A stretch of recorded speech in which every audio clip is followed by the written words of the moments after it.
안녕하세요. 느스와 사람들입니다.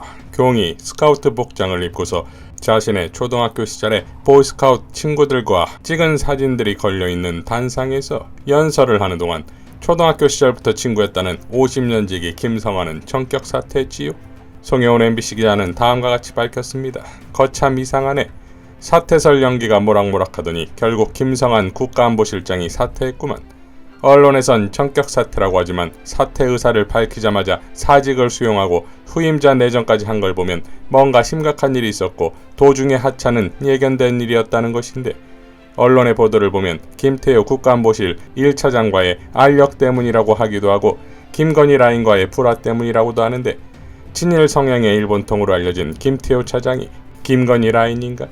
의문은 또 있다. 윤석열 대통령의 미국 방문을 앞두고 일정을 조율하는 과정에서 미국 측이 국빈 만찬에 한미동맹 70년을 기념하는 블랙핑크와 레이디 가가의 합동 공연을 제안했고, 그 제안은 질 바이든 여사의 의견이 반영된 것인데, 주미 대사관에서 국가안보실에 그 제안을 전달했음에도 보고를 누락하여 진행에 차질이 생겼다는 것도 의문이다. 멜라니아가 영부인이던 트럼프 시절이라면 모를까? 그런 이벤트는 학구파인 바이든 여사의 취향도 아닌 것 같고, 김건희 여사의 제안으로 추진했고 국가안보실은 반대하다 그분의 노여움을 산 건 아닌가 하는 의문. 미국 측의 제안이고 그것도 바이든 여사의 제안이라면 국가안보실이 보고를 누락할 정도로 소홀히 했을까 하는 의문. 미국 방문을 앞두고 외교비서관과 의전비서관에 이어 안보실장까지 줄줄이 사직에 이런저런 의문이 꼬리에 꼬리를 물고 이어지는데, 어느 것도 내 상식으로는 납득도 이해도 되질 않는다. 경제도 안보도 외교도 바람 앞에 등불처럼 위태로운데 대체 용산 대통령실에서는 무슨 일이 벌어지고 있는 건가? 건의파와 비건의파의 권력 다툼이 진행 중인가? 라고 일갈했습니다.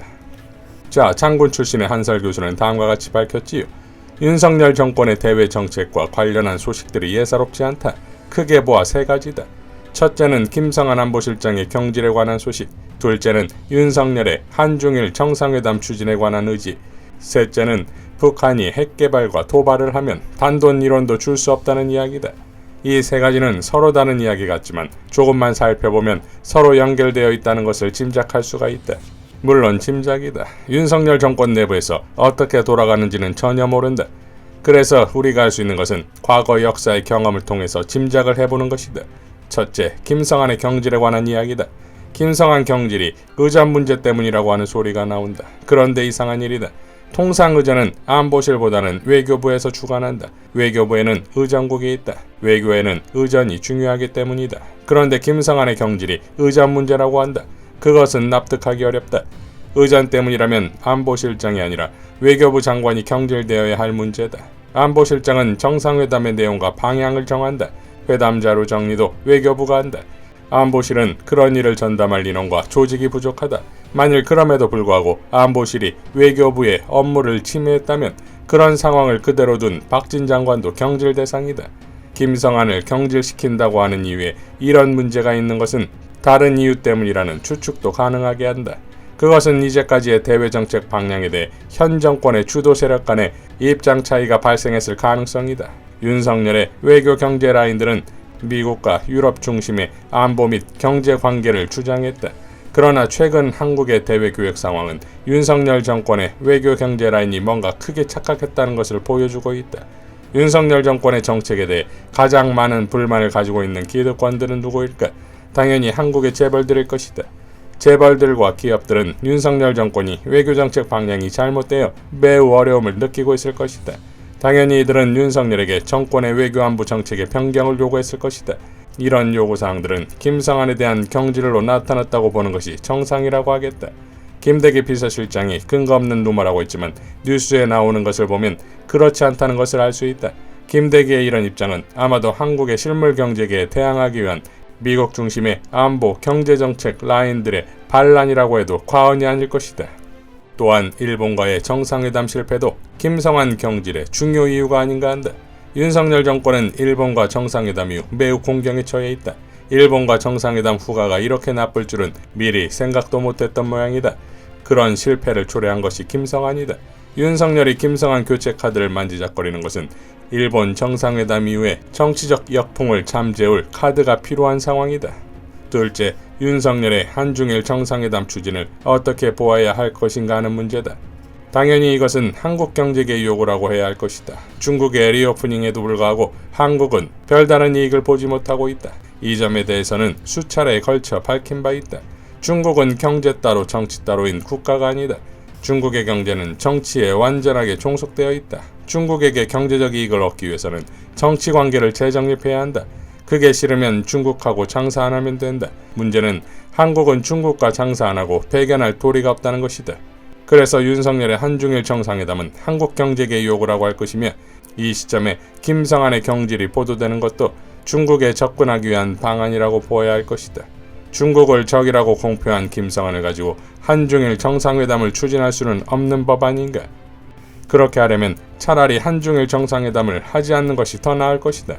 사실 한중일 정상회담을 추진하기 위해서 경질해야 한 사람은 김성한뿐만 아니라 최상목 경제수석, 추경호 기재부 장관이다. 그들이 그 자리에 두고 무슨 한중일 경제협력이 가능하겠는가. 셋째, 윤석열이 뜬금없이 북한에 이론도 줄 수 없다고 발언했다. 북한의 탄도미사일 도발에 대한 대응이라고 한다면 군이 강력하게 대응한다든지 한미가 공동대응을 한다든지 하는 말을 하는 것이 정상이다. 그런데 왜 북한에게 이론도 줄 수 없다는 발언을 했을까? 이것은 미국에 대한 윤석열 정권이 할 수 있는 일종의 배려라고 해석하는 것이 옳을 것 같다. 한국도 살기 위해서는 어쩔 수 없이 중국과 교역을 해야 하고, 그렇게 하려면 대외정책 방향의 수정도 불가피하다.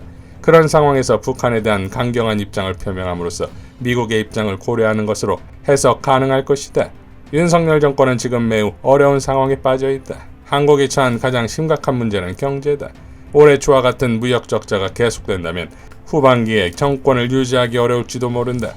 국면 전환을 위해서는 윤석열 자신이 먼저 바뀌어야 한다. 그런 변화가 일어날 것이라고는 기대하기 어렵다.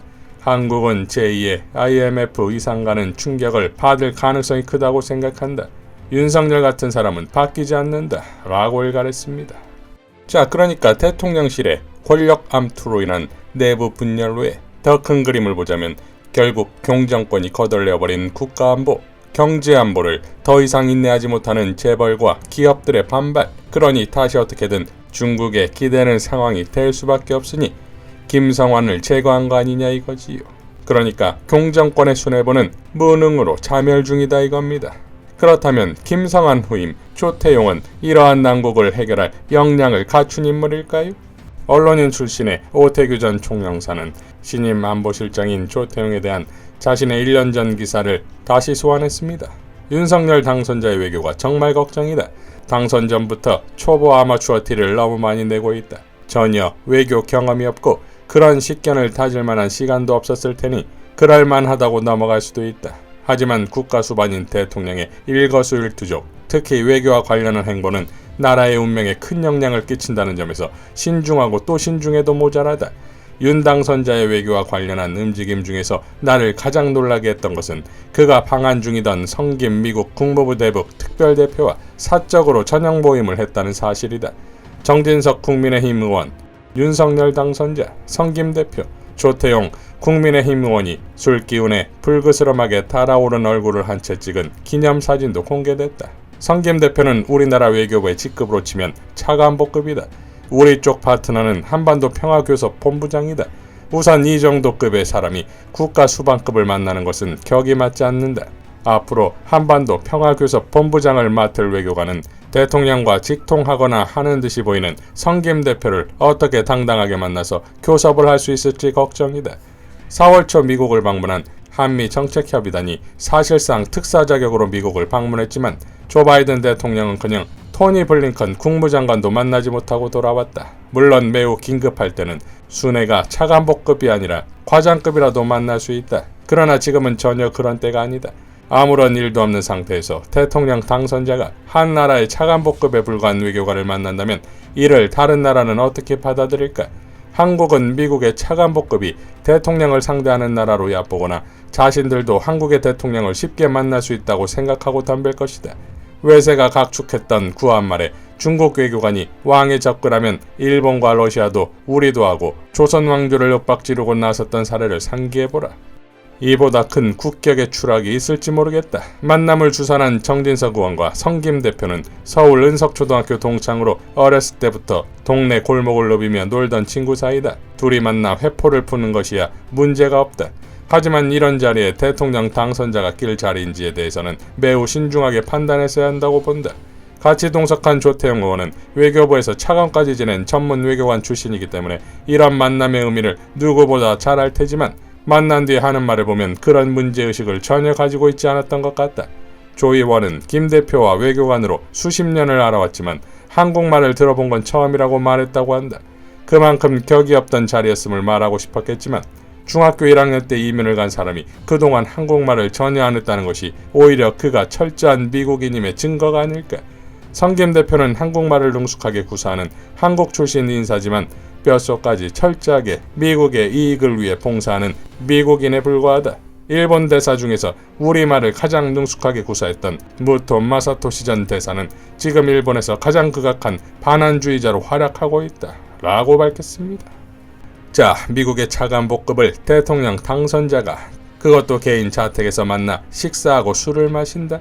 그리고 이거에 대해 외교부 차관까지 지낸 자가 아무런 문제의식을 갖고 있지 않다.